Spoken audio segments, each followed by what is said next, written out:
Coming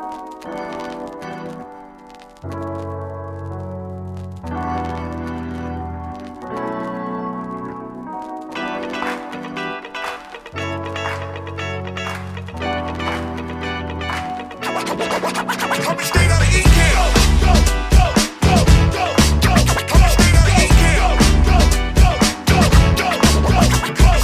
This is a jam for the Ecam fam. Ecam fam is the name of the jam. This is a jam for the Ecam fam. Ecam fam is the name of the jam. This is a jam for the Ecam fam.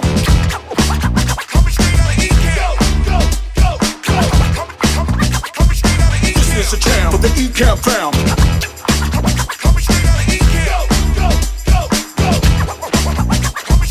This is a jam for the Ecam fam. Ecam fam is the name of the jam.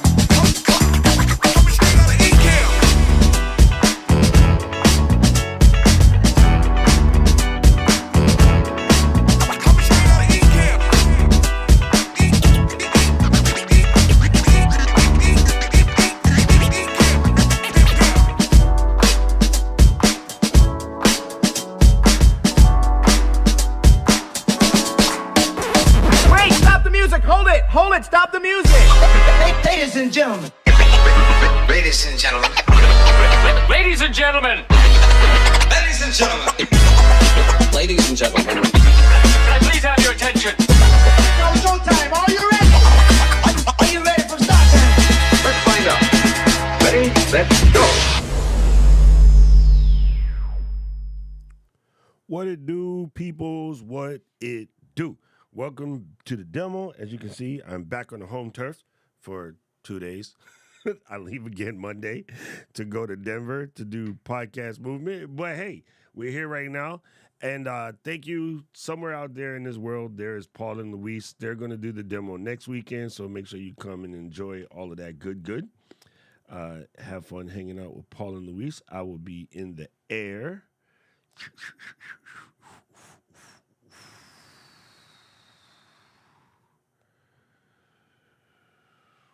Ooh, let me see.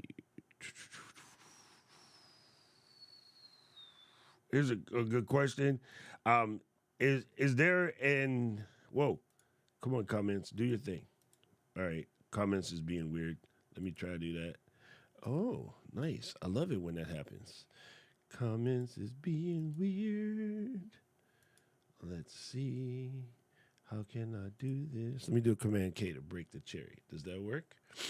No, I'm having the same problem that Anna had, where comments don't want to work. Oh, okay. So we're gonna have a drama today. Comment ain't trying to do the dang thing.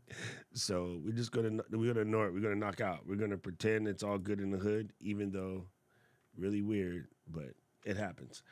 Okay, so the answer to the question, Albert was asking if there's an easy button for Technophobe for the Dummies mode of Ecam that works with the Ecamm. No, absolutely not. Is there Ecam easy? Yes, but you're adding another piece of hardware that we have zero control over. That's none of our business. So the minute you add another piece of hardware, you're in their ballpark now. So is it easy? Yes. Actually, technically, it is easy. If you're scared of it, then you're going to have a problem. I don't care whether you're trying to make a pancake. If you're scared of the stove trying to make a pancake, you're going to make horrible pancakes. It is just that's the way of the world. Wait, I think Earth, Wind, and Fire said that. That's the way. Anyway, so could a monkey run Ecam with an ATEM? Absolutely. Plug in 4 cameras to the ATEM. Select the ATEM as the master camera in Ecam and press 1, 2, 3, 4 on the ATEM. That's it. I mean, it's literally that simple. It doesn't require a rocket science degree, but if you're scared of it, none of that will make any sense to you, and so you're just going to run into the thing. So the first thing to do is stop telling everybody that we're scared of stuff, because it's plastic. It's a tiny little piece of plastic with buttons on it. It ain't never beat nobody ass. And it's supposed to be for church, means God got you. So, like, I don't know, like, y'all either trust in your faith or be scared of tech. It doesn't make sense to me. Like the math doesn't match for someone that's 100% like atheist. I do not understand how people of the faith who tell everybody else to have faith walk around talking about they're scared of something. That makes about as much sense as screen doors in the submarine to this atheist person. I don't know. But anyway, the point is what we're doing is highly technical. And it is heavily approachable because of the new tech and tools that we have available to us. But there is always going to be a learning curve. It's like saying, hey, I want to do surgery, but I don't want to go to med school. Like literally, that's what everybody's asking. And I keep trying to tell people in my industry to stop giving people that approach to it. It's better and it doesn't take long. Like seriously, you can learn everything you need to know to get started in under 30 minutes. Everything else will only come up live and you will only get to see it live, so it will only make sense to you live. If you read about learning how to drive only in a book, when you got to a place where there was a fork in the road or a lane like the lanes in Chile or Japan where one car has to pull over so the other car can pass and then the other car can go, you would be stuck because that books doesn't translate that stuff. So this thing that we're doing, the only way to get really good at it is to actually do it. And yeah, that's basically where we're at. Like seriously, that is all there is to it. Ain't nothing to it but to do it. And then if you do that, you'll be good to go. Man, I kind of want to hang this thing up and come right back. Listen, people, just because I don't like what's going on about not being able to pull the comments up, I do not want you folks to move anywhere. I'm going to force quit Ecamm and restart it and come right back, and hopefully everything works. So nobody move, nobody get hurt. Y'all keep yourselves entertained in the comments. See, even James has a question about Elgato link for HDMI. Freezes often. What's the Elgato link? I'm assuming you mean Cam link. And if your Cam link is freezing with the HDMI, Cam links just work. They don't really have these problems. If you're having that problem, as much as I'm irritated with cam links right now, it's not the cam link's fault. It's your USB bus's fault. Your USB bus that particular cam link is plugged into has way too much data passing through it. That's what's causing the freeze. So either pick a different bus, plug it directly into your Mac using some sort of dongle. I'm gonna show you in a second. It comes with one. Mine is packed in my bag to go to Denver, so I can't show you, but I'll show you what it looks like.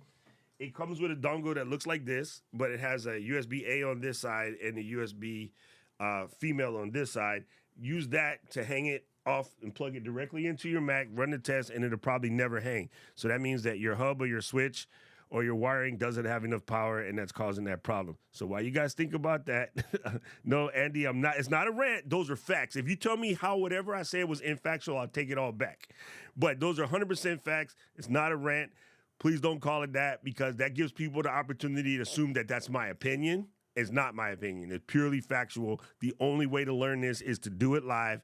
And most people freak themselves out before they get started by telling themselves that they can't do something, and then they have problems. Like, the truth of the matter is, I have a 13-year-old nephew that I've taught him how to do this once, and he does it every day with no problems. You just got to trust the soup.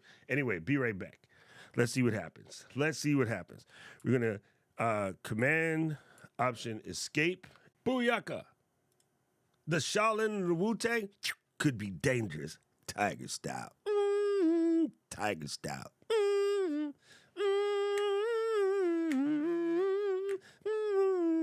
Sorry.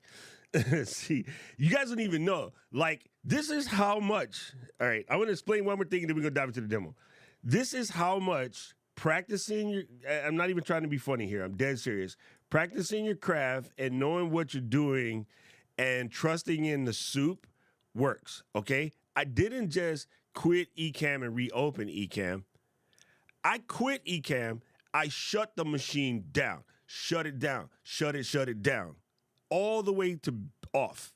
I turned the machine back on. I gave it a second to do its thing.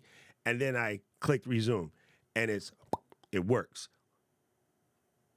That you would only know from doing this to understand that YouTube and Ecamm will resume. And this is one of those things that even though I just taught this to you, you probably won't really understand it until you do it. So what do? Today, tomorrow, somewhere in the next 2 days before you forget, set an unlisted stream, go live. No one has to see you. Look at YouTube. You're there. All right, cool. Then go to Ecamm, force quit. You can either do it from the menu up here in the top. You can click on the Apple menu, go bring up the force quit doohickey, select Ecamm live, and then force quit. Or do what I did, hit Command Option Escape as is written down here in the bottom of this dude, damn down here, right? Oh, I see. Now you want to be like that. You can hit Command Option Escape. It'll bring up this little window like such. Boom, boom, boom. Command Option Escape. Boom. Hit Force Quit. And then shut the machine all the way down. Roll up into this pup right here.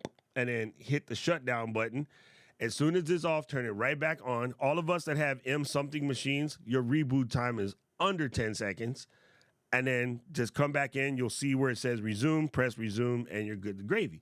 So now you know if you're doing a stream, and it's the important stream that everybody's going to be mad if it isn't correct, you can just redo it because you trust in the suit, because you've had the experience. So again, this is one of those things that I mean, the only way you're going to know how to do this is to do this. And so there you go. Boom. What power dock? Yeah, hold on. Let's get back to where we were. What do we mean by power dock? Let me scroll back and see what James is talking about. James, what power dock do you have specifically? Because power dock is the right answer, but it's not always the right answer, because a power dock doesn't necessarily mean that they have multiple buses running through them, okay? Give me a second and I'll show you what I mean. OWC, let's go to Max Sales, Shop Products, Flash, and let's go to Docs, and then let me hit accept over there, remind me later, pop this down here. Lord knows I probably broke this scene, but that's okay, we'll just make it, nope, it's live. Okay, so on all of these here docks, these Thunderbolt docks that OWC makes, right? If I were to check on, we're actually in the shop section, so it might not give us what we're looking for. Oh, we got it. If you look in here, maybe they'll tell you, but this Thunderbolt bus and this Thunderbolt bus, there you go. Here's the answer. There's the answer to the problem. Yes, this is the problem. So what I was trying to explain to you, so keep following along. This Thunderbolt bus and this Thunderbolt bus have two separate buses to your machine. So, James, if you would like to, please tell us what machine are you running. Then I can explain this even better, and it will make most sense. Okay? So, I'm going to bring up one of my new favoriteest tools.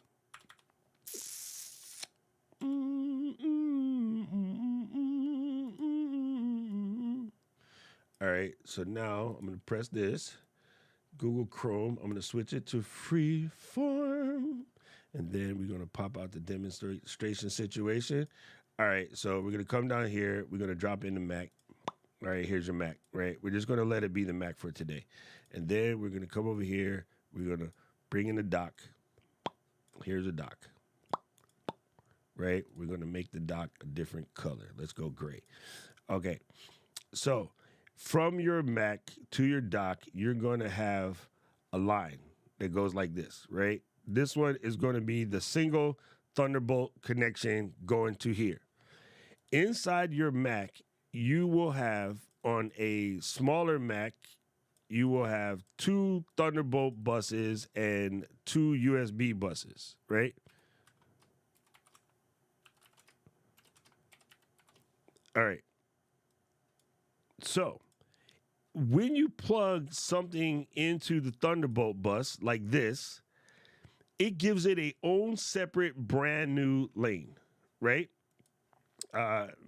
14-inch M1. Okay, so your machine has 2 Thunderbolt buses only, if I remember correctly. Something is beach ball in. What is it? I don't know. Anyway, so your machine has 2 Thunderbolt buses. When you connect the Thunderbolt dock to your machine, it has its own direct connection to the processor. When you connect the USB dock to the machine, it's going to take the same lane, right, and try to put, let's say you have an 8-port USB bus, it's going to try to put 8 vehicles down the single bus, right? And this is where you run into drama. This is where we run into the dramas for the mamas, right? So if this is USB bus, and let's go USB, BUSS, it's not the same as a school, okay? So we're going to put this in here, and you got 8 things plugged in there. You got all 8 pieces of traffic trying to run down this single cable. Your machine floods the USB bus, and then it can't function. On Thunderbolt, you got this 2, and then this machine is going to come up with another 2, and it's almost like 4, but not really, because Thunderbolt has the ability to mitigate traffic. USB does not. Thunderbolt supplies full voltage. USB does not. So it's the reason why you can put as much crap as you want on a Thunderbolt bus. I have 2, not 1, 2 Thunderbolt hubs connected to this machine in concert with the CalDigit TS4 dock. And I have 2 of these. Let's go full screen. I have 2 of these, which gives me 3 Thunderbolts. I eat 1, so I have 2, right? Plus 3 here. So I have 5 Thunderbolts here, 4 Thunderbolts in the back of this Mac Studio. So I have a total of 9 Thunderbolt options. And then I have 4 USBs in the front, 4 USBs in the front, and another 2 USBs here and 2 in the front. So I have 12 USB Pukas on the Mac Studio with 2 of these all connected to the machine. On top of that, I even add the CalDigit TS4 hub, which gives another 14 holes similar to the OWC one we were showing, and you never have any problems because the Thunderbolt bus perfectly moves traffic, right?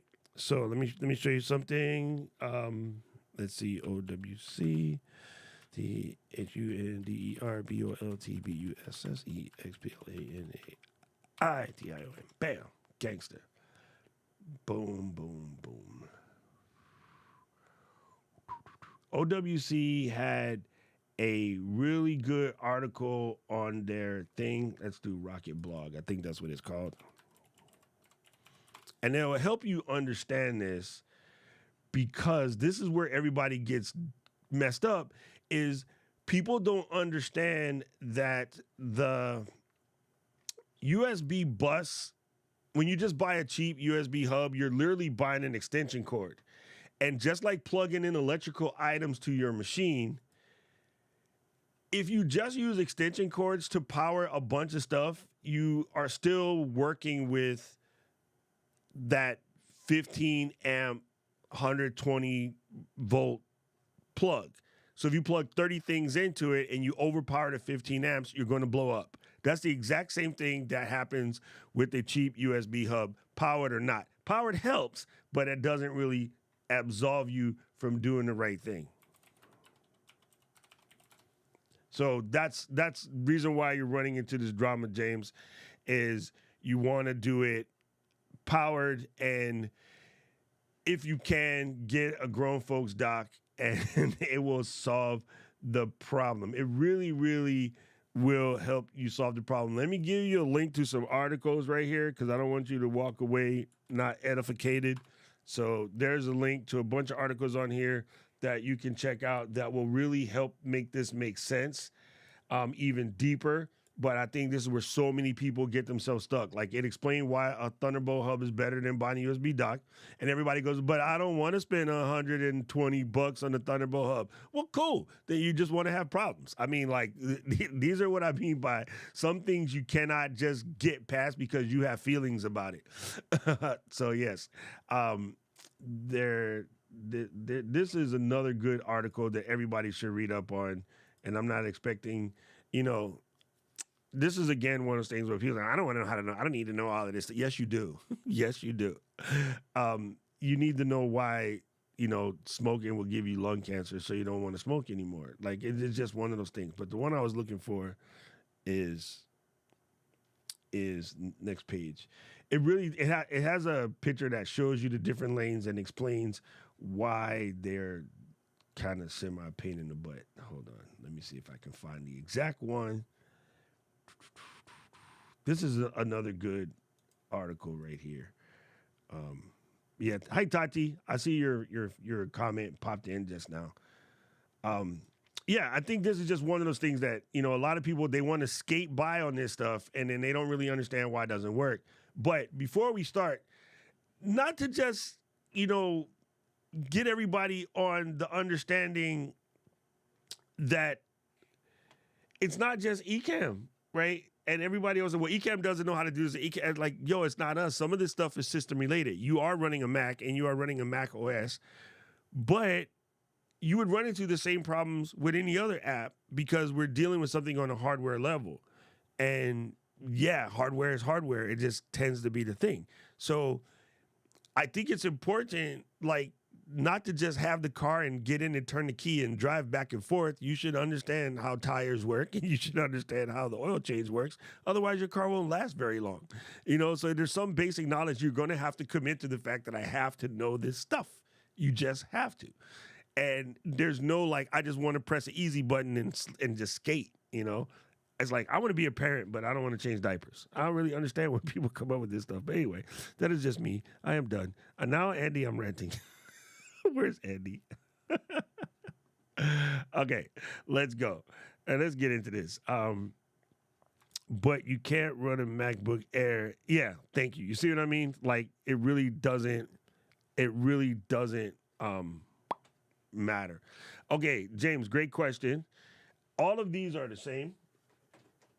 And I just want you to know, I'm not making this mess up. I bought every single one of these. Okay. I'm missing one brand. I don't know where it is. Oh, it's in my suitcase. I legit travel with one of these in my suitcase. But if I turn these around and show you this, get you a little bit of angle. This is CalDigit. This is Pluggable. This is Anchor. And then there's the OWC brand, which is in my suitcase. If you look at these, all the ports are in the exact same spot. Back it up to focus. All the ports are in the exact same spot. All the power is in the exact same spot. Where they plug in the back is different. And if they give an ancillary USB-A is different. But trust you me, the board inside every one of these is absolutely freaking identical, right? The thing that makes it work, the master circuit board, you can just tell by the lineup that they're all the same. So it's super funny when people say, oh, the CalDigit one is better than the Pluggable or the Pluggable is better than the Anchor. And I'm like, bro, like a monkey could look at this and tell you that they're the same. You can be like, Goo, are these the same? And he'll be like, give me a banana. Like they're identical. So don't let nobody trip you. There is, again, this particular situation, these type of commoditized items, there is no best, whichever one's on sale. And right now, in my memory recollects me, the OWC is the cheapest in the bunch. The CalDigit is the most expensive. And it's only the most expensive for the fact that it has always low stock and it does have 4 USB-As in the front, which this is extension cord mode. These are legit. These are extension cord mode. So, yeah, pick whatever's on sale. I have every brand. I've tested them all.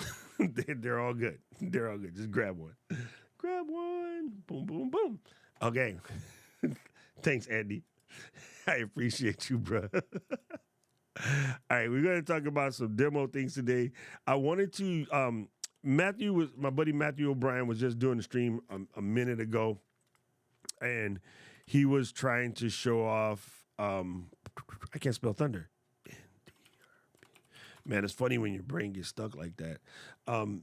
He was showing off basically learning how to do interview style and was getting stuck on some things. And I just wanted to kind of like use this opportunity to create a look for him that he can then follow and you guys can follow if you're ever in a position to need such a thing.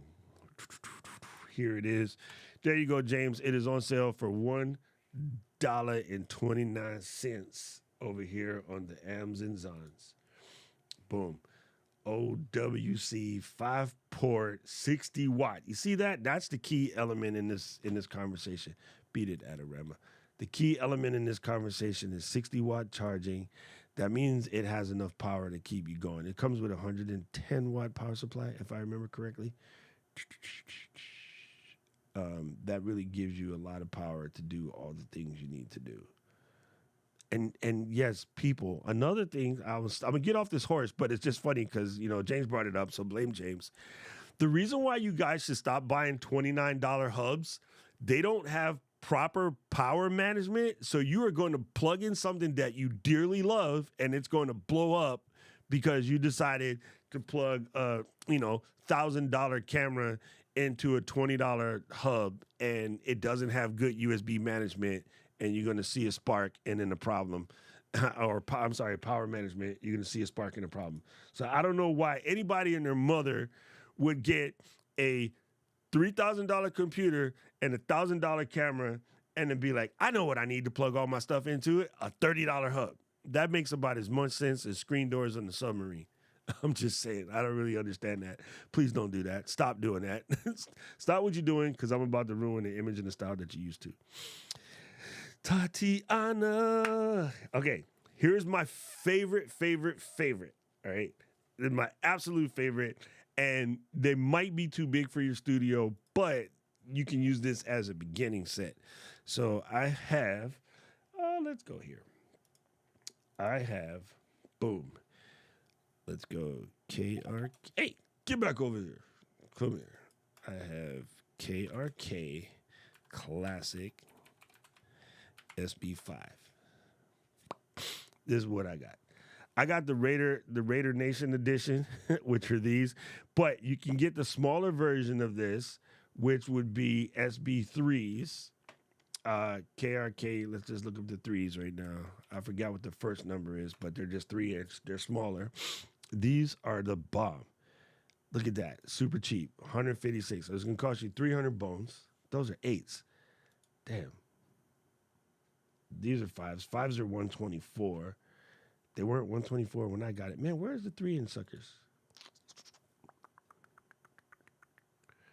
The V series. There's the tiny little guys. Look at that. Look at that. Oh, these are crazy. These are the new ones. Let me see if they got the older versions. G4 series. There we go. G4 3-inch joints. These will be really good if you can find them. I'm only seeing over here the more higher end ones, but these are really good. They sound phenomenal. They're auto powered. They will do their thing, right? PreSonus makes another small set.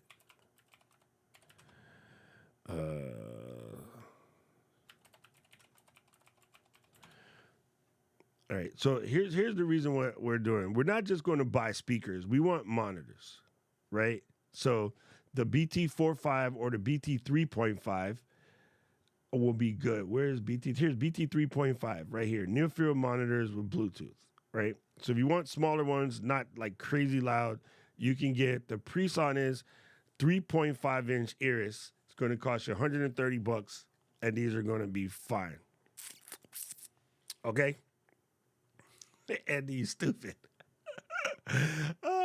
So the reason why we want to go for monitors and not just speakers, when you are doing what you're doing, setting yourself up, editing your sound, you want speakers that have a somewhat of what we would call a reference mode.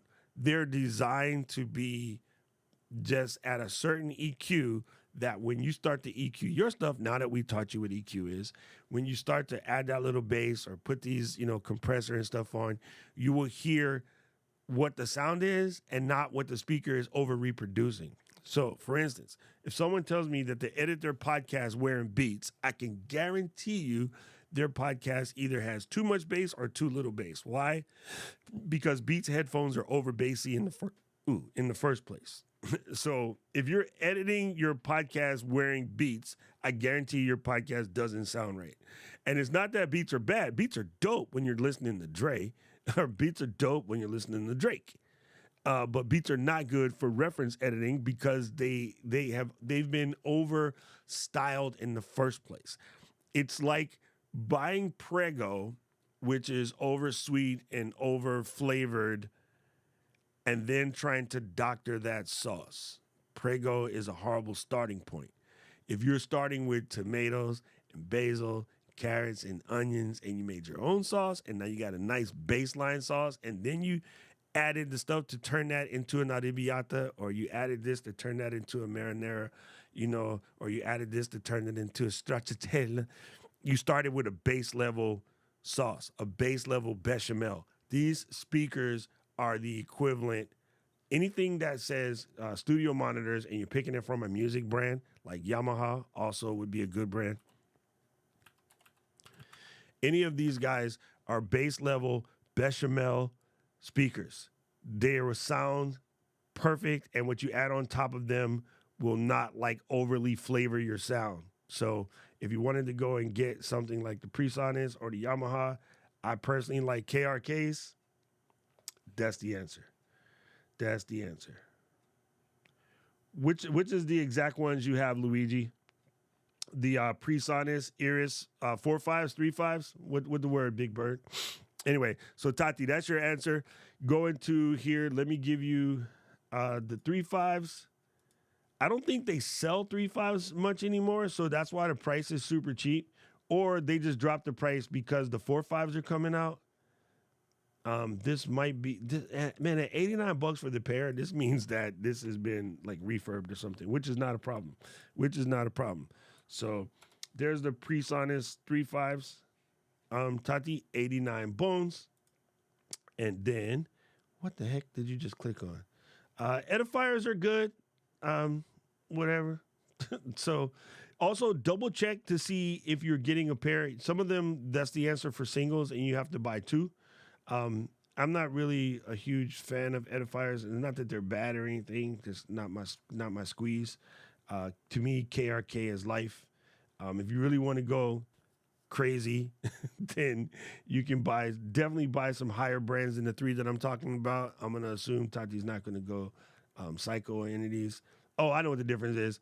The first link I sent you is just the regular 3.5s. These are 3.5 BTs. This is the reason why that they're $129. And it's just for the pair.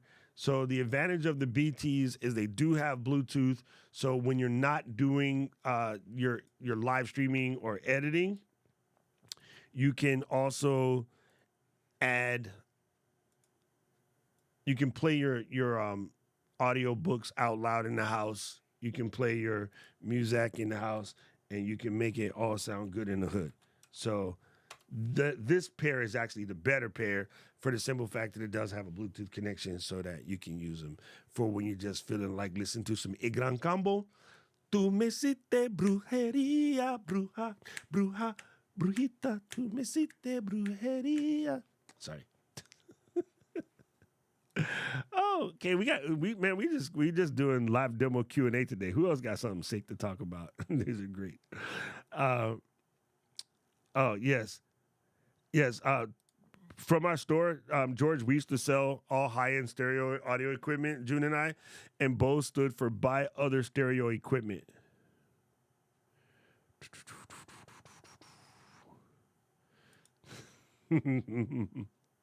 There you go. Nice and flat. That is the terminology. I didn't want to scare them with more audio terms because they get mad at me. But Tessie is correct. The reason why we call it flat is it's like if you looked at an equalizer. Tati, remember our conversation a few weeks back? It's just all in a straight line. No bass, no highs, no mids. It's just here. That's a reference line. And then once you can get it to sound halfway decent here, then you would go into your equalizer and add a little bit of bass or take out a little bass and you go add a little bit of treble weave. You go pull some out. You go make the mid-range sound nice and crisp, and then crisp and clean with no caffeine. We still didn't tell us which ones was the exact one he has. Oh, there he goes. PreSonus 3.5. Do you got the Bluetooth or not? I'm curious, Luigi. Boom. Boom, boom, boom. I'm just checking to make sure we don't have any more good questions. We just have Andy cracking jokes. James Tati is special. Oh, that's Andy making fun of her. Oh, which ones do you have? Ricardo Montobon. Dicky, which one do you have? I really, really love my KRKs. One advantage. Thank you. See, Tassie, you guys listen to this person. I always tell you, you have to know the terminology, and y'all get mad. Y'all be saying stuff, and I'll be like, but you should learn it anyway. Tessie is backing me up what I've been saying to you guys for the last 3 years. I don't care whether you like it or not. You should learn the terminology, because when you go to search for help, no one's going to find help under the words you're looking for. If you know the terminology, when you go to look for help, you can use the proper terminology to find the proper answers, right? You can't ask questions about how to get a Maillard reaction on your steak and you don't have the right terminology. You know what I'm saying? It is important that you learn the terminology. So thank you, Tessie, for backing me up, because this is what I've been telling these people, and they get thank you. You get help much. They don't listen to me. Sometimes it takes another person to come in and tell them what I've been telling them, then they'll listen to me. Yes, knowledge is power. Knowledge is power. Just think of KRS-One. Knowledge reigns supreme over nearly everyone. All right. Let's go blow up some scenes. We're going to come in here, and I'm going to delete all of this. Booyaka. Wow. Why is this in my Ecamm? Oh, you know what? When I rebooted, I got the whole different... this is messed up. When I rebooted, I got a whole different... It didn't load my Ecamm profile. It loaded my this profile. That's a problem. Okay. Anyway, we're just going to do it from here. So we're going to stop here. We're going to make a new scene.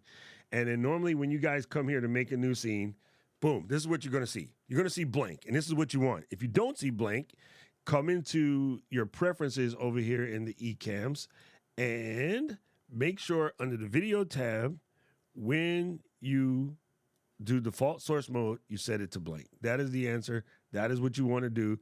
This will make your life easy. Then I, particularly me, like to have a background.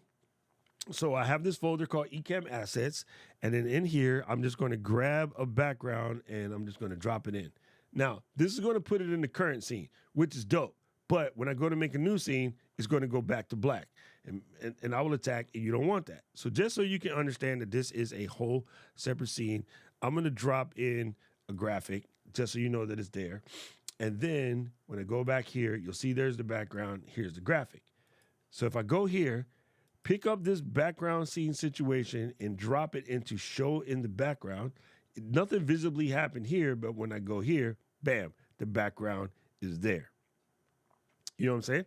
So this is the reason why you want to always check when you're dropping in the background, if you have it in show in the current scene or show in the background. If you put it in show in the background, she stayed back there. You could even drag in a video. I don't know why you would, but people like that. I don't. So you can do that there too. All right, let's delete that because that's going to make my face hurt. All right, boom. 100%. 100%.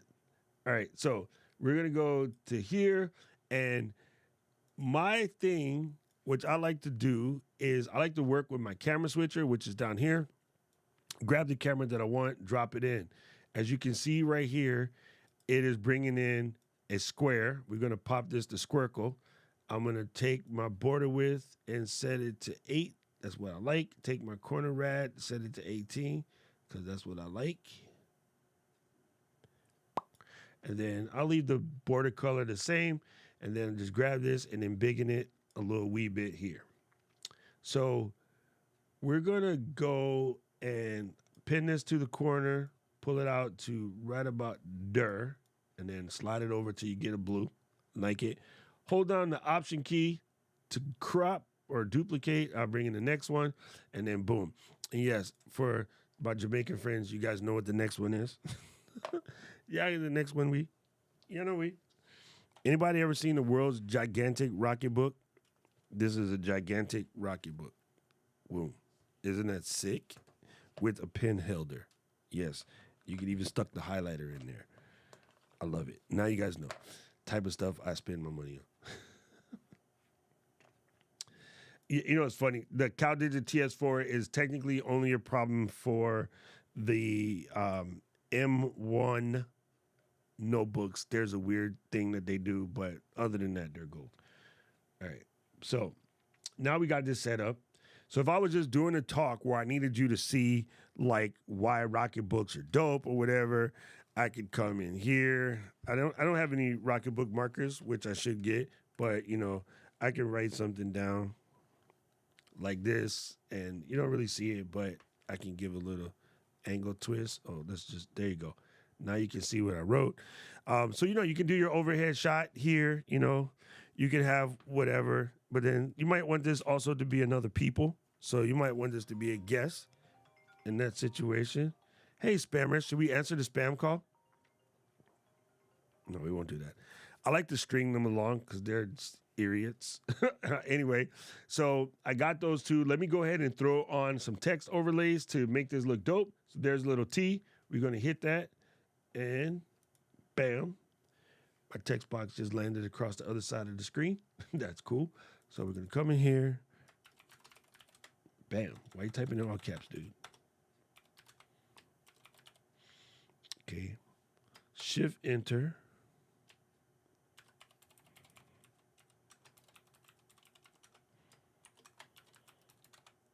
Bam.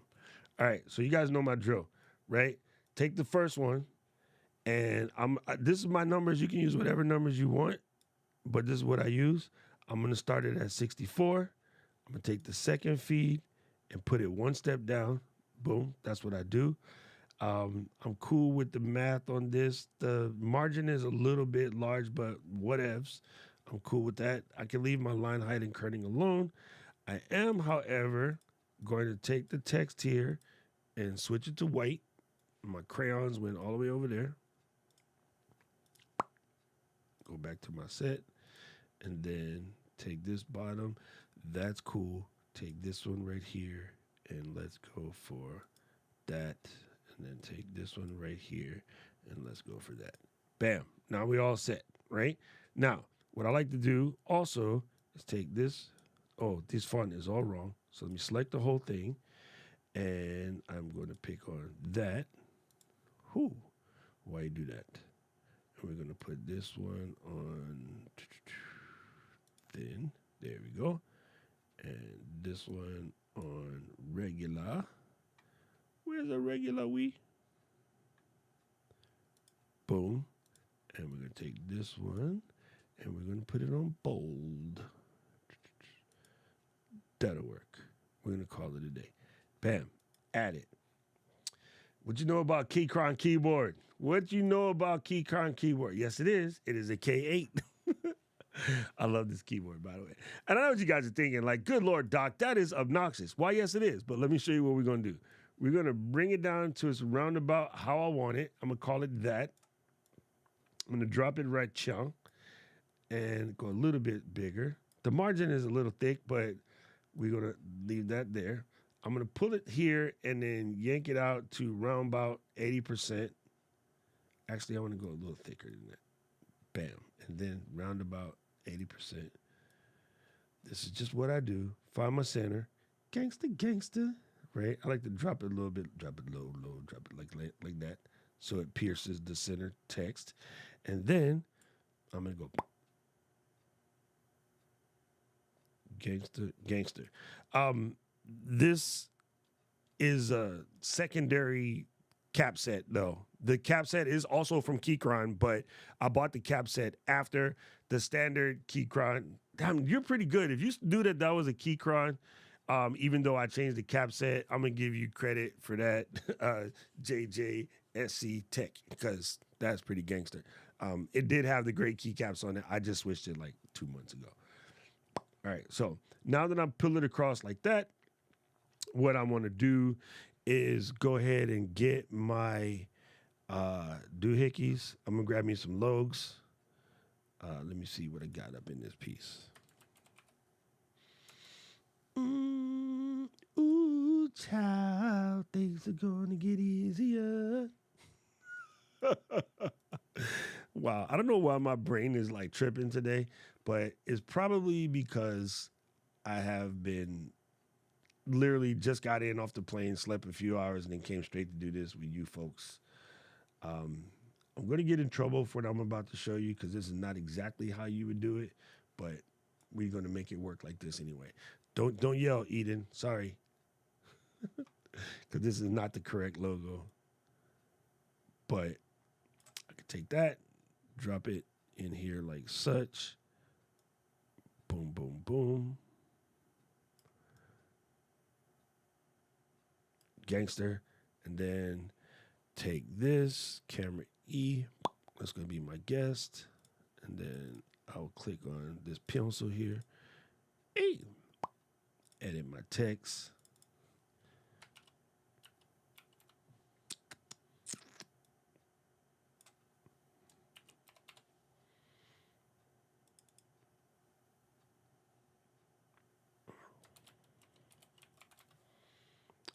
I'm just made up.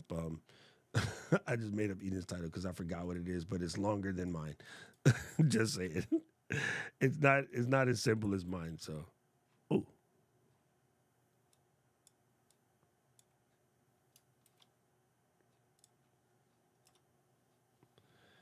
all right.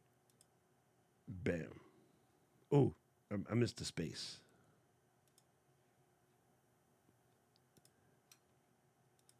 There you go. See? Now we're set, right? Now I just need to go back and add mine.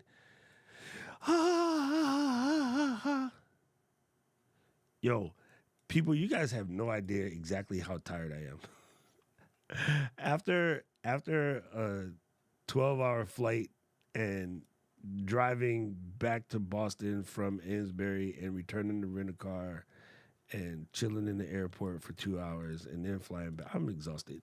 But boom. EP of live programming. There you go. Look, okay, see how easy it is to set up a two-piece. All right. Now, we're going to do one last thing just to make this look way cooler than what it really is.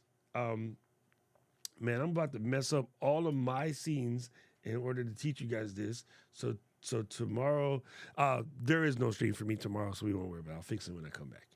Anyway, so let me show you this real quick. This is going to make life easier. So in here, I'm going to add a folder, bam, bring it down to here, and I'm going to call this Eden, right? So I can stick in her title, I can stick in her camera, and then I can stick in her logo on the top, right? And then I can link those together and then close that. Then I can take this thing and then I can call it Deal Sizzle, right? Stick in the logo, stick in the title, stick in the camera.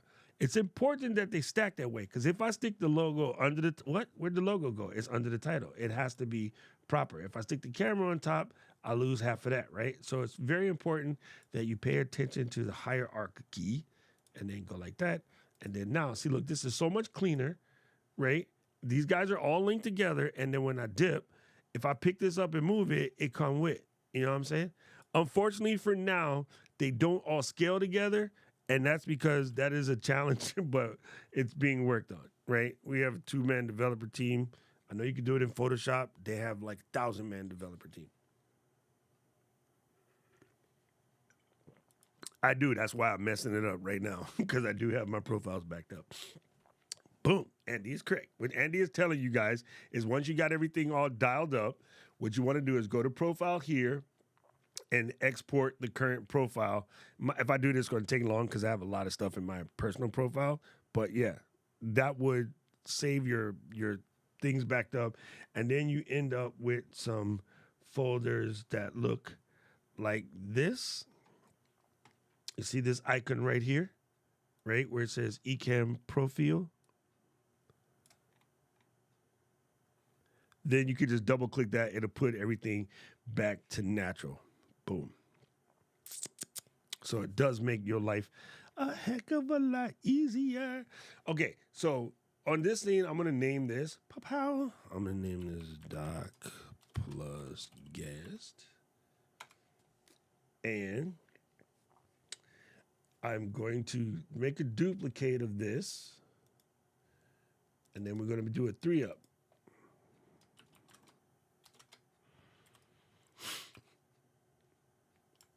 Okay, so in order to convert this to a 3-up, all I'm gonna have to do, keeping it simple, is I'm gonna take this.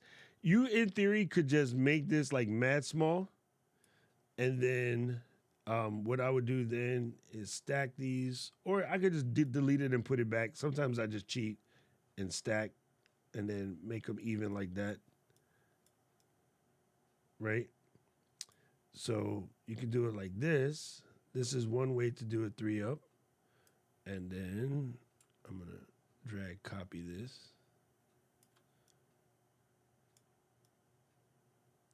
And then once you find that, you find the center for this one, and then you just make adjustments accordingly. So that's one way to do it. Then you unlock the locks. And then you bring this back up here, and you unembiggen it like such, right?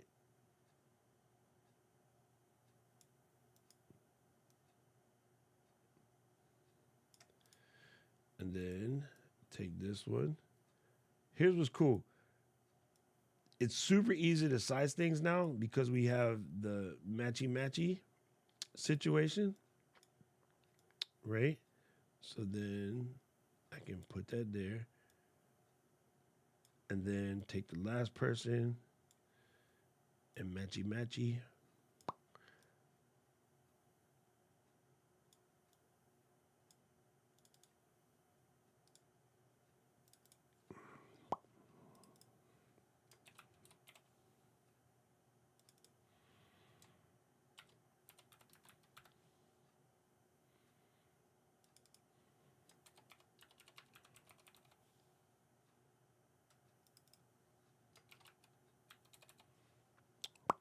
Boom.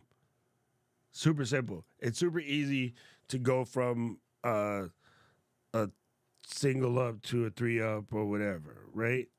So I'm going to put this back on. I'll put guess one.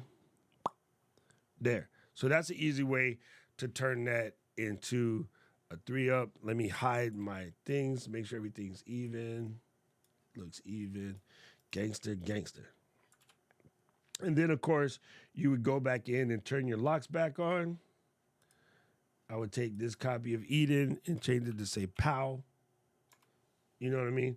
So then they're set up properly. And then what I would do is go, wait, let me close this doc one first, is make sure that Paul's on the outside. He's Buffalo Girl. There you go. And so if you look in here, bam. You know what I'm saying?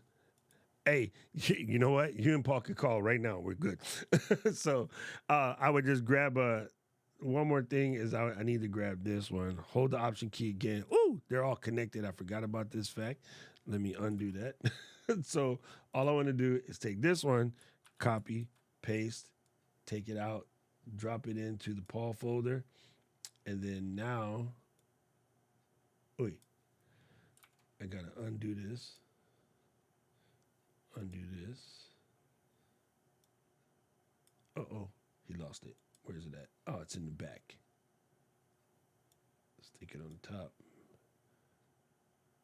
and move it.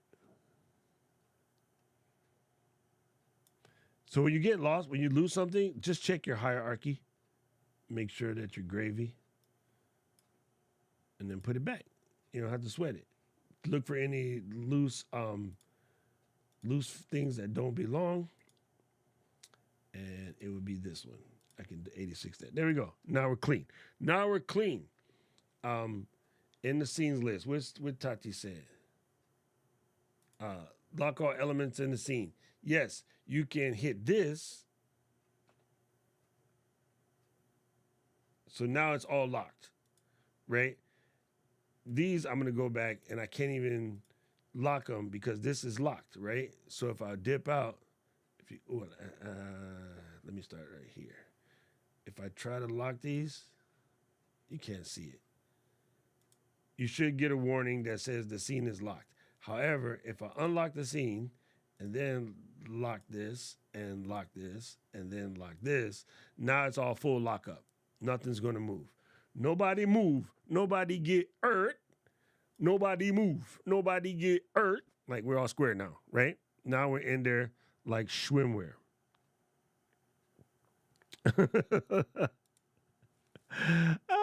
Yes, good answer. So thank you, Tati, for bringing it up. Locking your scenes is kind of important. Now, let's do one more. Let's go and set up the next one. We're going to delete that. And then I'm going to show you another trick, right? I know you guys know this, but new people might not. So let's come over here and let's grab my thing. Now, notice that here I am selecting the individual set. And remember that set consists of a folder with a logo, with the title, with the camera, okay? So you can tell by the box that is the size, okay? So we're gonna highlight this one, right? And I am going to dip out of chair.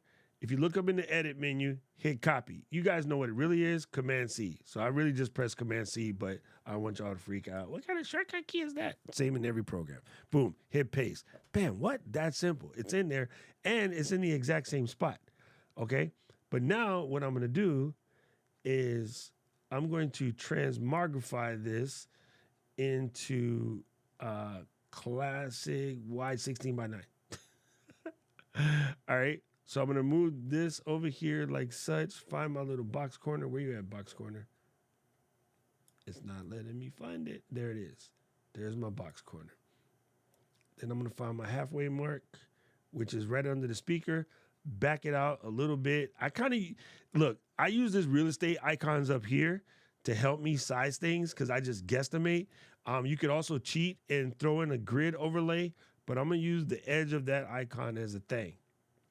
Okay, for this particular scene, I'm going to unconnect things for a second, and I'm going to bring this here, and then I'm going to bring this here, and I'll fix it in a minute, but I might not have to reconnect these. And to that minor stuff, because it's wanting to snap, you can use your arrow keys to do minor adjustments. So I'm using my arrow keys for minor adjustment. How do you upload and play a video with sound? And okay, where's the video coming from? There's two simple ways to do this, like ridiculously simple ways to do this, but I need to know where the video is coming from, and then I can tell you the easier way. So for instance, if I put this here and I drag this video of Shelly and I stick it in here, use animated overlay, it tells you point blank, you can add this, but animated overlays do not include audio. It says it right there. So if I hit that, I get Shelly, and then there's no sound. And you're like, yeah, that's what I want to do, but I needed to make noise. And then I say, all right, cool. I have the exact same video of Shelly in this. You know what? I made my icons big, so it's messing up my life. Let me put it back to like a normal human size. And then I can say, oh, but now I have this one with Shelly, and I can put it there. Hey everyone, it's Shelly from Shelly Saves the Day. I want to send some special love out to my Ecamm fam. You guys know how much I love you all. I love your... All right, so I did something what I didn't want to do. I'm dropping it here. Hey everyone, it's Shelly from Shelly Saves the Day. I want to send some special love out to my Ecamm fam. You guys know how much I love you all. I love your product, and So they're the same video, right? But this one has sound. If you notice the difference, this one that I just dragged in, it ends with WebM.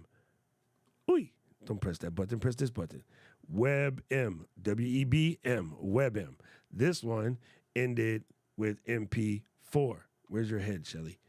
Man, I made the icons too small now. So this one is just MP4.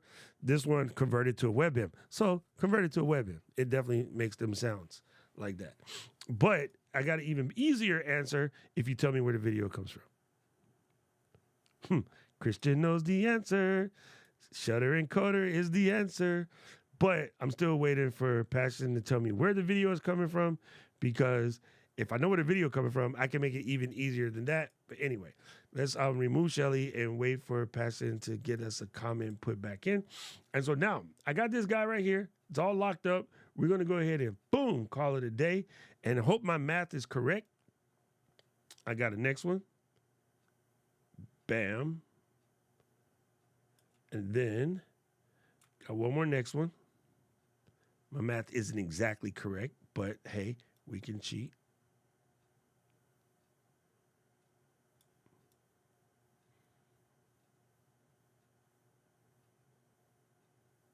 That's what we're looking for. And then one more. Oi! Use the Option key. So when I do this to do an actual showgram, what I tend to do is actually go in and I make myself a template in Illustrator, and I use actual math to do the calculations so that they can come out even. But I don't want to freak you guys out, so I'm not doing that today. But normally I'll take a 1920 by 1080. Yo, why does one seem smaller than the other? It's not. I'm just tripping. Anyway, I'll take a 1920 by 1080 and then I'll start freaking things out. So now I could take this one and go 1, 2, 3, 4, 5, 6, 7, 8, 9, 10. That's just me being weird. 1, 2, 3, 4, 5, 6, 7, 8, 9, 10. All right, that's better. And then do the line up here. And then do the line up here. So now I got better looking gutters. If I move all of this stuff out the way, Shift tilde D. I got better looking gutters. My gutters look decent. My lineup is square. Yes. You just check. Everything is lined up. And then all you got to do is go guess 1, booyaka. Guess 2, booyaka. Take camera G, go guess 3, booyaka. And then you just edit these accordingly.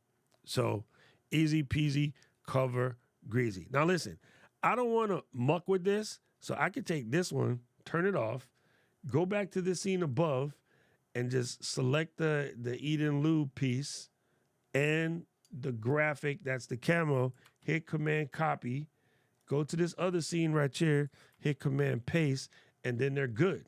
You know what I mean?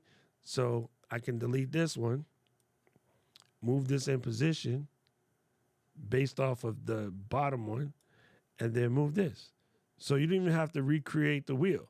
You know what I'm saying? Then you just go in the side over here. I'm not going to do it now because it just takes too much time. But I will go and reorganize these as proper, knowing which one is me. You can turn things on and off so you can see them one at a time, right? So if I turn this one off, I know that this one is Eden. So I'm going to change this to Eden, right? And then grab her logo, drop it in, grab her title, drop it in, right? 86 the ones that was me that I no longer need. And then should learn how to type Eden, right? And now it's all square, right? So then I would just replicate this process for the other two and then be good to go. The only thing bad about this is Eden was guest 2. So anyway, this is how you do it. You organize your scenes, you put it all together. So there's an easy way to drip before up. Like, it's not complicated, people. Don't freak yourself out. And to be honest with you, you should make 2 of these scenes, one like this with the labels on and one with the labels off. Simple, super simple. All right, let me go back and check if Passion has caught us up. Yes, there is the video on how to do WebMs.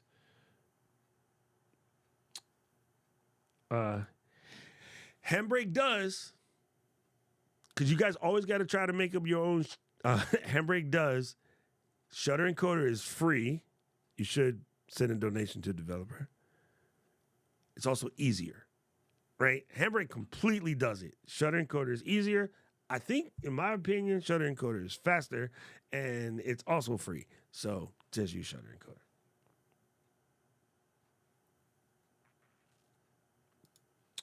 Dude, it is so easy to make guides. It is ridiculously easy to make guides that you don't have to beg nobody for nothing. Let me see if I have it in here. I used to have it in here. I may have moved it. But so look, you guys seen this one before, right? Here's one of my guides. I just drop this in. Boom. Look, my head is in the right place. Because you just know. You just make a guide. And then, like, would it be nice if Ken again made guides to build in a program? Yes. But you can make it yourself in 5 minutes in Canva and call it a day. It's really easy. So 12 column. Do I have my 12 column grid in here? Actually, I have it in Keynote.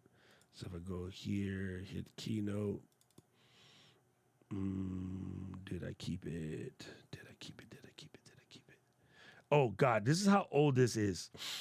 I was trying to teach folks how to do template in Skype. And then so I generated a 12 column grid to make it easy for people to do stuff in Skype. And all you would have to do is drop this back here and then use this to build your lineups. But I mean, you could just also go to the internet and download one because, you know, I don't have time for that, right? So let's do this one more real quick. Go to the browser, and then we're going to do 12 column grid 16 by 9. I like a decent one. Okay? So we're going to hit this. We're going to open the image in a new tab, right? And then we're going to drag this image out. Come here. Get off of that. There we go. It's a ping. And then we're going to pop it right here. Let me go to another scene. I don't want to muck up myself. So I'm going to go to this whole scene. Then I'm going to duplicate that. And then I'm going to just do grid. And then I'm going to move my camera out the way. Move, Doc. Get out the way. Get out the way. Get out the way. And then I'm going to drop in my ping into the background. Boom. So whenever I want to build something now, I already have my sizes because all I got to do is do this. Bam. Right? And then so I know that if I put a head right there and then a head right there and then a head right there, I got decent looking flow, right? I'm going to stick these all on the top column because that is the right answer. Boom. Right? Just keep it real. If you hold down the shift key while you do this stuff. Now, again, I didn't even take time to make this grid. I stole it from the interweb, and then I'm gravy. So now, if I come back over here and grab this, I'm going to be Eden Lou, copy, and then go back to my little grid, and then paste, right? I can use the same lineup. I'm going to use the smaller 4x lineup because I used the 3x for the top, and then I can do this. And I would make the font bigger inside, which is easier because all I'm going to do is bring this to it doesn't fold, and then go like this, and then bam. Now I got a decent looking 4x, which I can drop. See, I do this stuff by eye. You know that this is not much different than what I already do, but I'm just doing it by eye, right? So I could take these, and maybe with this particular setup, I have a big graphic or something that I want to show underneath the bottom. But I got decent size cameras or whatever. It's all matchy-matchy, right? And then let's just say I'm going to make another scene real quick. And then I'm going to leave my grid there. And then in this case, I'm going to move this out the way, and I'm going to get rid of this person here, and then these two. We're going to 86 them. And this time, we're going to use this is the 4x, right? So I got my 4x up here, but I'm going to go get a screen share overlay, and then I'm going to use this sizing. And I know that I can put one stack of columns between those two, and I got a decent looking layout. You know what I'm saying?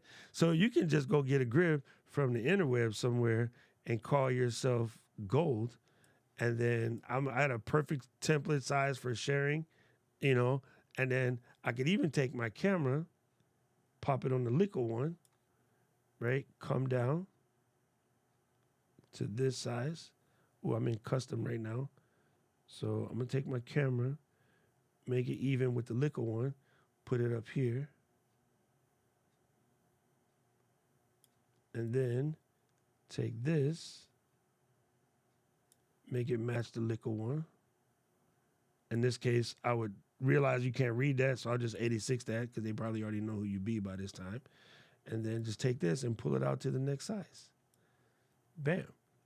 Now we're gravy, right? So you can easily get a grid. Ain't nobody, Ken and Glenn don't, I love English. Yes. Would it be helpful for us to have grids built in? Yes. Is it super simple to go to the Google box and get your own damn grid and be self-sufficient? Yes. I don't want to do 10 column grids. Cool. Use this one, right? Let's do 100 pixel grid 16 by 9. Bam.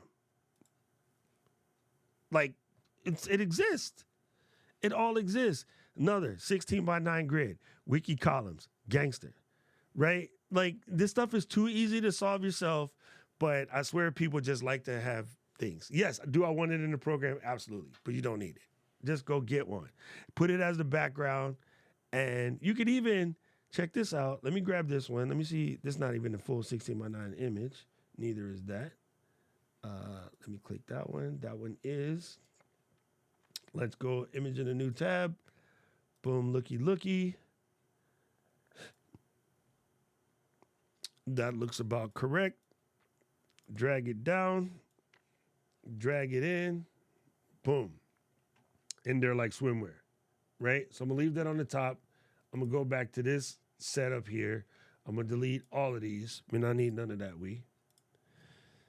Check this out. I'm going to even this up. Drop it in here. This is not an actual 16 by 9, but we'll run with it. We'll run with it. We'll make it work. We're just going to put this here. Put this here. Pull it down. What I wanted to show you guys, which is why I wanted to do this, is hold down the Option and Shift key and scroll your wheel, and you can make it like less harsh. You know what I'm saying? So then you can just do your edits, and then when you're done, you just delete it. It's so simple, right? So, bam. Very simple. Very simple. As a matter of fact, if I go back to my original funny-looking grid, right, and drop this in here, I'll put it as the current scene. Hold down the Shift and Option key, and then you can thin it down, right? So then you can put stuff on it and it not be so bright while you're trying to see what you're doing. So again, holding down the Shift and Option key, you can adjust the loose transiency of it. Boom! Now you guys learned some cool stuff today.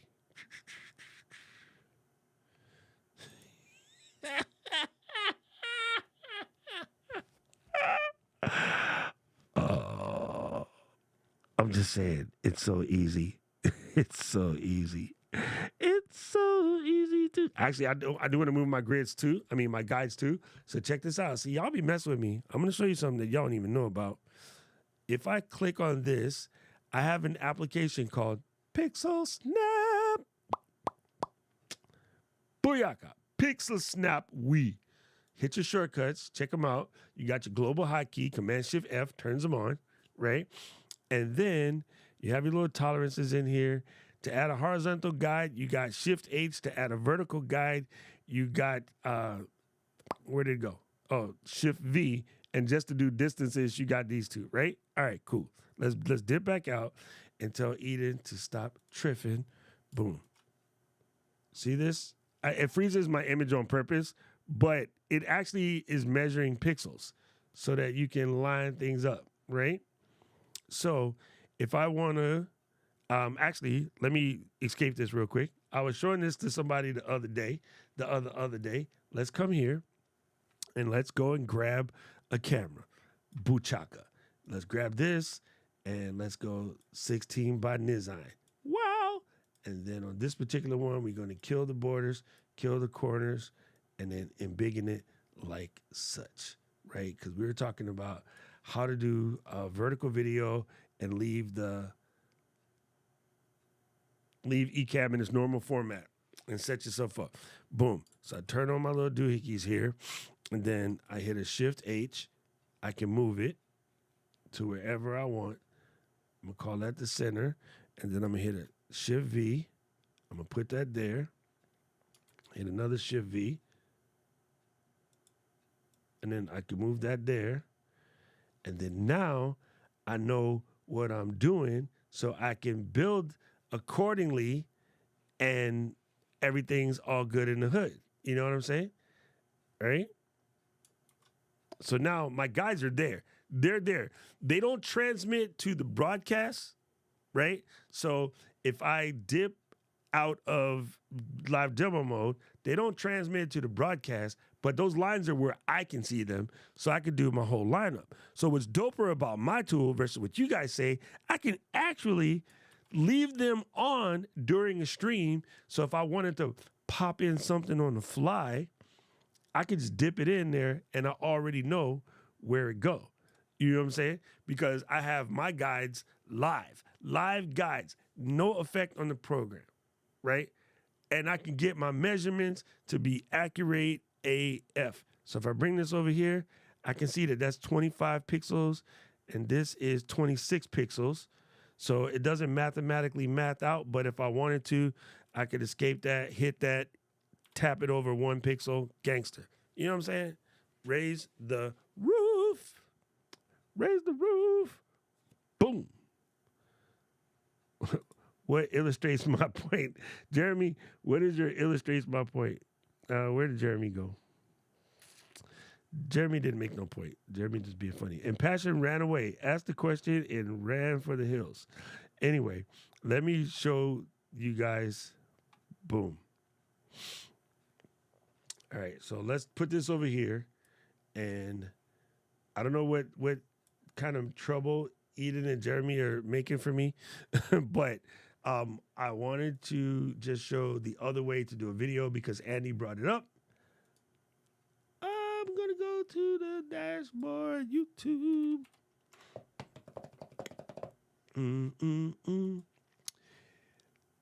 All I'm saying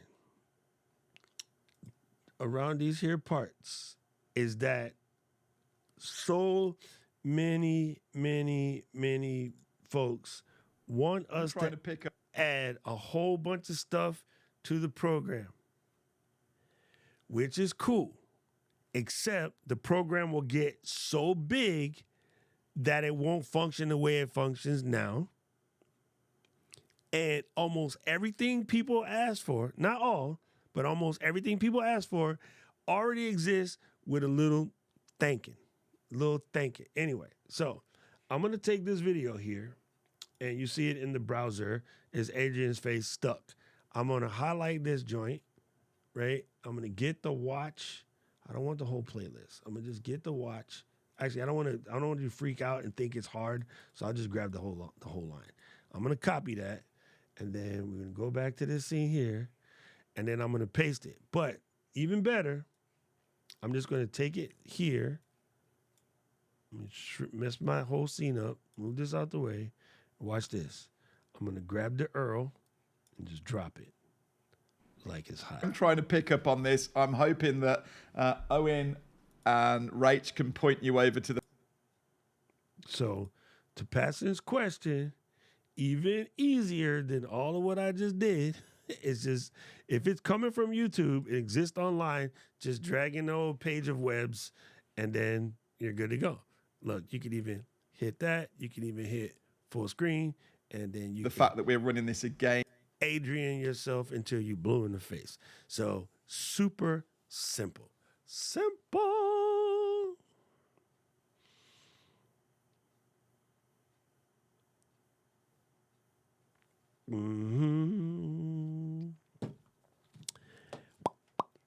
All right. Eden and Jeremy, you guys are both in trouble because now you got me trying to figure out what's going on. Oh, when is Ecamm coming to the iPad?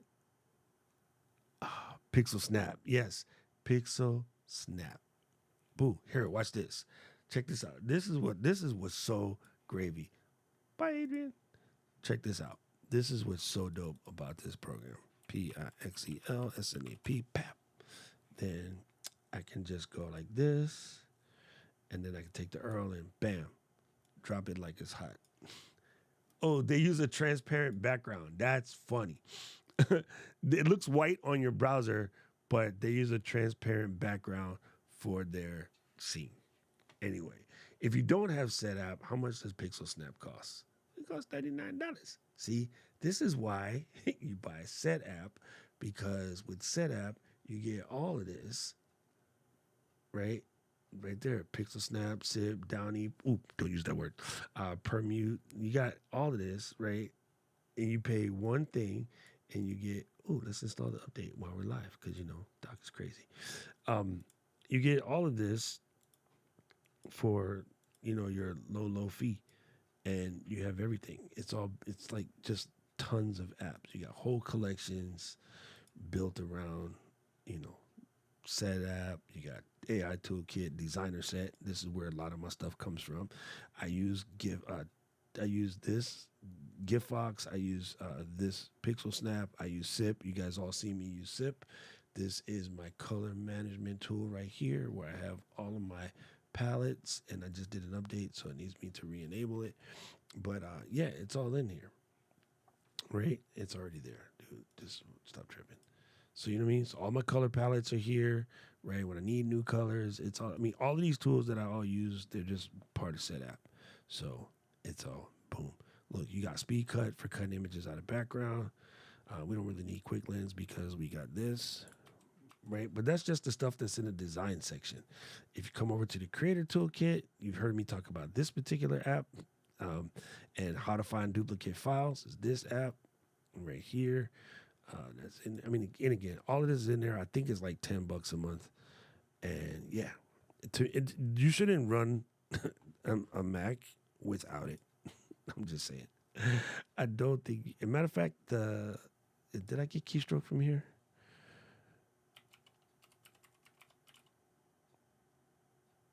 No, I did not. I thought I did. But yeah, to me, I would never run a Mac without SetApp. You get everything. You get like 200 and something apps for like $10 a month. It just makes life easier. It makes life easier. All right, let me install that. So yeah, that's why you don't buy Pixel Snap, because it was just part of my setup. So I ain't paying no attention.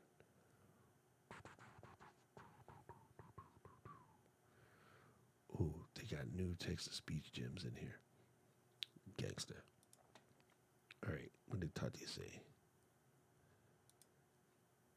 How do I get all of my utility when they're always transparent, right?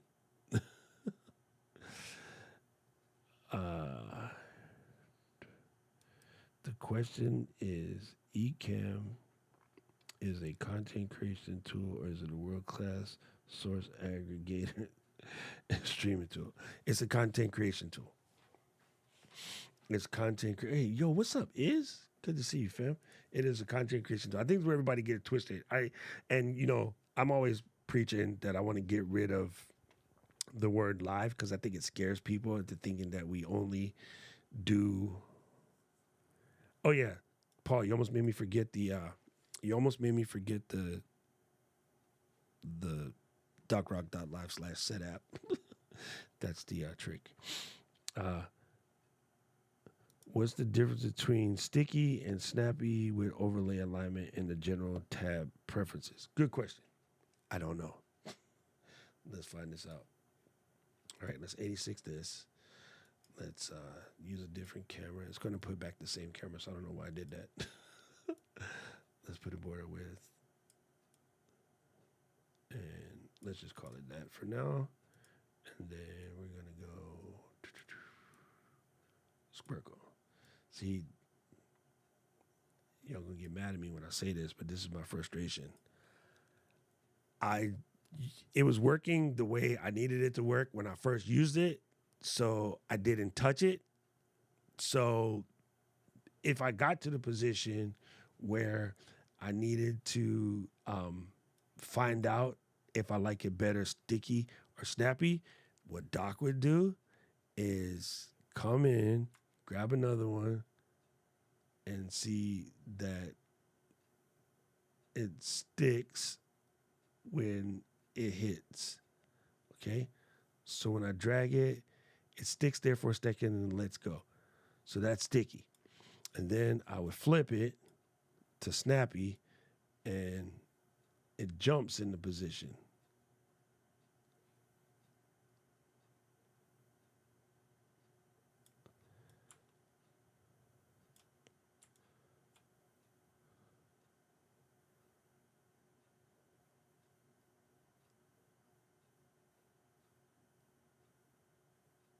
Yeah, it just jumps into position. So there's a difference between sticky and snappy. And then here's none. You got to feel it. So now there's none. Like there's no position lineup whatsoever. So yeah. And what it is, it says align overlays as other layers are positioned and resized. Hold down the command key to temporarily disable alignment. Gangster. Right? So yeah, you just got to pick one. I don't think it matters, but for me, I like sticky because it bites. I prefer that better than the jumpy because I'm a little bit more accurate scroller, right? I like to just have it stick and land versus jumping. If I'm dragging something, it goes ping. I hate that jumpiness.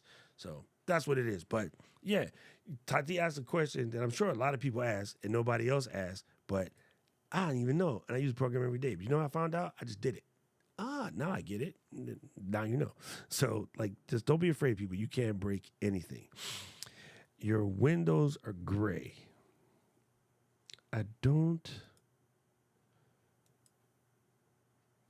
See, Tati got me out here in these streets. Wait.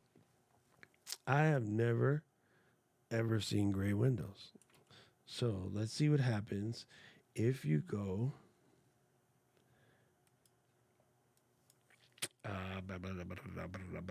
Nope. I'm gonna go to video. Nope. Screen sharing. Include desktop picture. Off. Most cursor show everything when sharing the entire screen. No. Those are the only things I could think of. General. Keep utility windows in front. That doesn't change anything.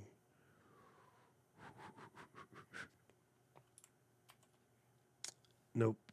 I don't know. You got to send me a screenshot because that doesn't make any sense to me. I've used Ecamm since day one. It's always looked like this. Well, I'm gonna cry. I'm gonna cry right now. I'm gonna cry. I'm gonna go into full ass tears right now on the stream because she had me stumped for a second. Listen, Tati. I'm going to cry. Sure as we live and breathe, if, you know what I'm saying? Like, yeah. Okay.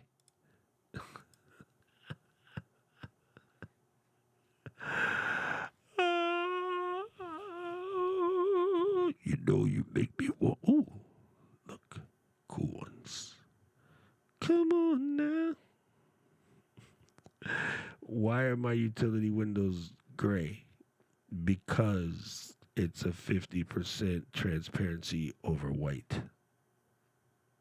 50% black transparency over white equals gray.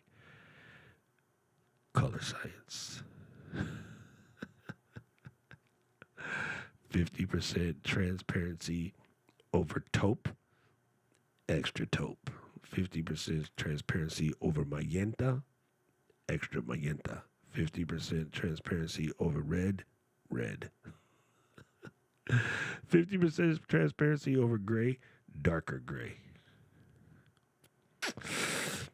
Like I said, sometimes the answer to the question is press the button. Now we're going to change desktops because of Tati. Sometimes the answer to the question is simply press the button. People say, Doc, how do you know all this stuff? I pressed the button. I have no fear. I ain't going to break it. If I break it, I can fix it. If I can't fix it, the Apple Store can fix it. And if the Apple Store can't fix it, I can erase and start again. Why? Because my stuff is backed up. So this level of lack of fear allows you to try all the things and don't worry. Be happy. Stay here. Stay here. I got to have them all match. If you're going to do this, you got to be matchy-matchy. All right, now everybody's going to think this is the wrong stream because I switched everything to perps now. Ooh. Yes. Before we go, I'm just dead curious. It's just my curiosity questions. Be honest. How many people are afraid if they press something, it's going to break? I mean, legit question. Like, how many people are afraid if they press something, it's going to break? Curious to know the answer to that question. I blame us IT people from the beginning. Like back in the days when everybody was, just getting in and started to become an every person machine and, not just the nerds. We made people scared. We as an IT industry made people scared to press stuff. There was always the guy from Saturday Night Live, that would be like, move. And, made you think that they were doing something special. I definitely have IT friends who, when they go to fix something at the desk that has a full GUI answer, they will open up the equivalent of terminal and do everything in terminal. So that makes the people think that their job is more important. And I think we broke people and we made them like scared. Yes. Oh, she's old school. She's super old school. She said Apple Z. It's Command Z. but yes, I feel you. Dickie said that's how you learn. That's not that flattery doesn't work. I'm like, press all the body parts. Yes, and Ecam a little. But even if you break it, so what? Like, there's nothing that you could break in Ecam, Jimmy, that we can't fix. Not a single thing. So don't be scared. Gretchen says, nope. I didn't even know you was here today. You was being quiet. Johnny is making fun of Luis. And there you go. Yeah, I think I had this conversation with Luis. If you notice, like, a lot of the comedians tend to originate from Canada, and that's because when we were kids and we would go outside, like, our moms had us terrified to break any bones, because if we broke a bone, it was going to put our family in the poorhouse because of our medical situation. But, like, kids that grew up in Canada, they don't have that fear because it's not going to cost them anything. It might take them a week, but it won't cost them anything. So I think they just grew up with a different natural level of exploration. So if you look at a lot of the content creators that are super dope, they're all Canadian. A lot of comedians, they're all Canadian. They have a different, like, filter for being afraid to muck something up. And I think it's because they grew up not ever having to worry about if something got broke. It would basically put their family in the poorer house. So interesting. I was just curious. But yes, don't be scared. You can't break anything. And there you go. This is a musician's trick too. As musicians, we just explore differently. Right? We explore all kind of things. Same here, Victor. I learned everything I know about IT today from breaking shit and having to fix it. All right. Anybody got any more cool questions before we end? Don't forget, Paul and Luis are going to do this next week. But yeah, I just want to show you. Like, most of what we have available to us, it's there. And again, we get all of the updates and things that we do, we get it from the community. But I'm always, this is my personal worry. I don't even think Ken and Glenn think the same way, but my personal worry is that we're going to add so many things to the app that we're going to bust the app because it's going to get bloated and then it won't perform. Right now, what makes it so dope is it performs really well. Small little creature comfort things that just make our life quote unquote easier, that are not really any easier than doing it manually, are the type of stuff that can break an app. Also, as you see from the community, most of you guys are in the community, most of you guys see, people are already afraid by the amount of buttons we already have.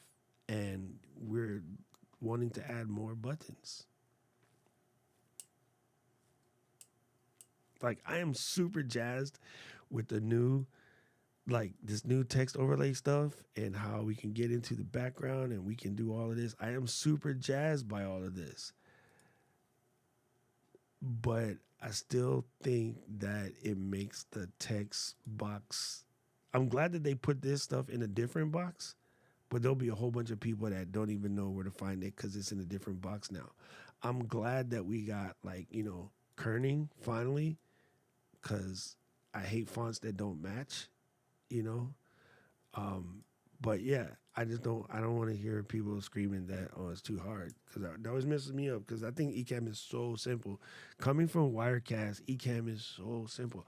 I almost want people to download a demo of Wirecast and play so you can respect what you got. I really wish they would, or I love when people do stuff that has nothing to do with us and then they blame us and they're like, well, OBS doesn't do that. And I'm like, if you were doing what you're trying to do in any program, you're going to have the same problem because you're dealing with something on a Mac OS level. And I guess part of that comes from, like, wishing people would study the craft and make their jobs easier. Most of what you want to do can be done, and it can be done a lot easier if you took a couple of seconds to spend some time and energy to study your craft. So, everybody in this room, that you haven't done it already, I highly suggest you look up font pairing and study it. It'll take you 30 minutes. And once you see it, your eye will forever see it. But just go look up, like, font pairings, right? Or even look up trendy font pairings. Because I swear, I see some people throw some stuff together and I'm like, yo, those guys do not match. They don't belong together. Like, please don't do that. That's really painful to the eye. I see people mixing colors that just, they don't match. And it's like, why? Why are we doing this? Like, stop. Right? Canva actually teaches a lot of this stuff, but let's just go 2023. Monotype is a font maker, and just check out some of the type trends and see what they got out there. Right? You can even get an idea of, like, these are cool colors that sort of work together. Okay, these guys are selling the workshop. Let's do this one. Elementor. This is for web. It's kind of weird because although this one is for web, web is not too dissimilar from what you're going to do live. You know what I mean? So you can see, these fonts look good together. Right? Canva has this type of stuff on their site. Adobe always teaching this type of stuff on their site. But, like, you should definitely look into stuff. Creative Blog is a good blog to look at, by the way. Yeah. I don't know. Like, all right, so here's another question. I'm just curious. Again, I'm trying to figure these things out so I can know how to better serve you guys. How much time per week do you spend studying your craft? I am, Andy. I absolutely am. What's up, Bets? Good to see you. So, just real curious, how many hours per week do you spend trying to get better at this?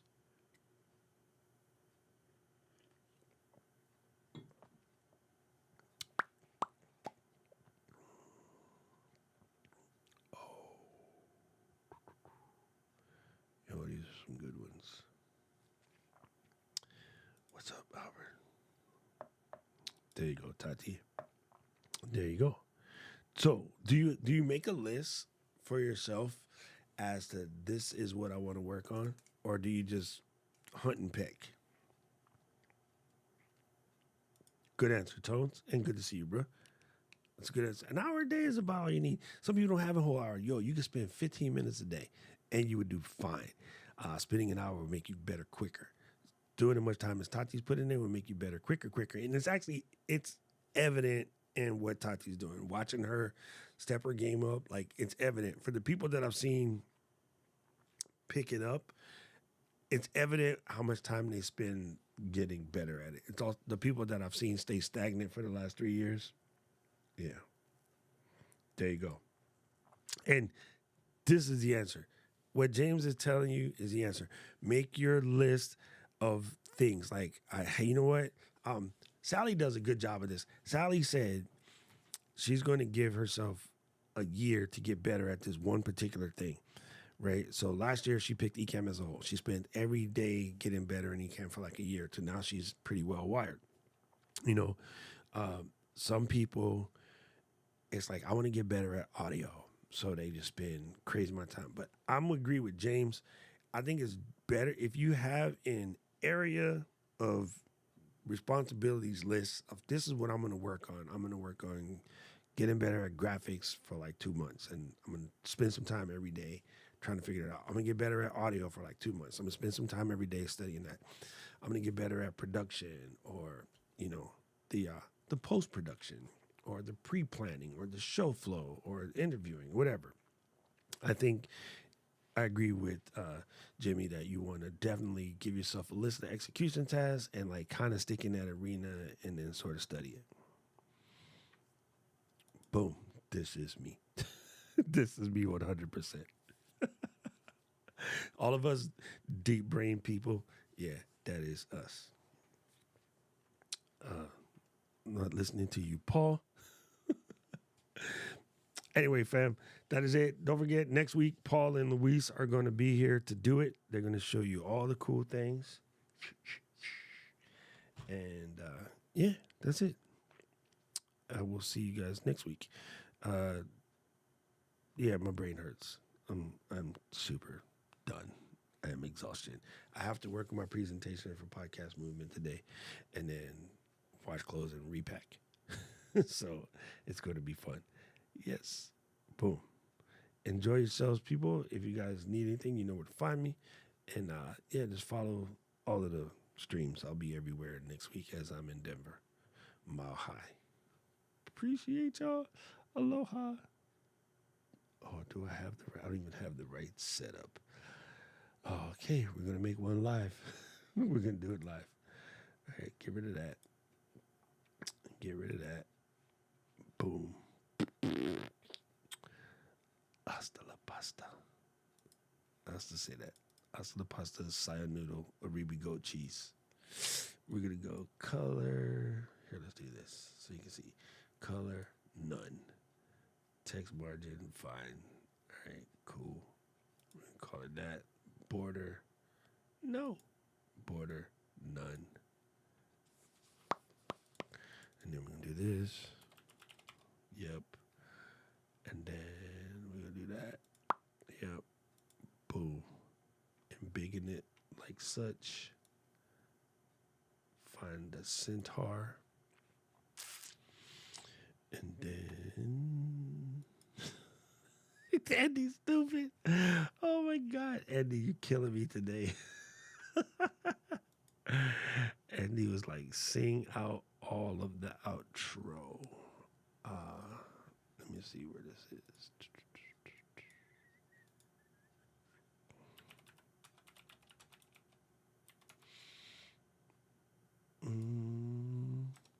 Let me see those hands. Let me see those hands. Let me see those hands. Let me see them. All right. So we're going to put that. Wait. I'm going to download this. We are making live outro scenes. Oh, there's a big ass head. Jesus Christ. Whoa, not that big. All right, move this guy over here.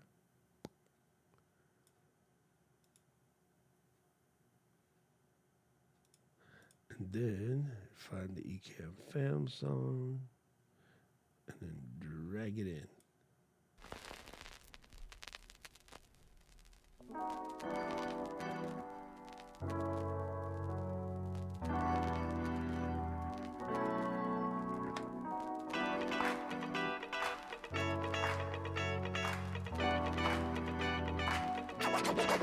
Coming straight out of Ecamm.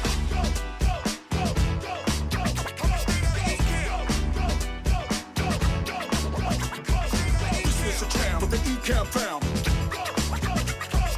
Ecamm fam is the name of the jam.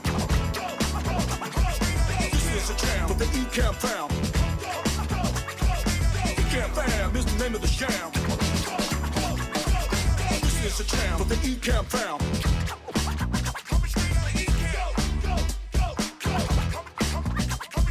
This is a jam for the Ecamm fam.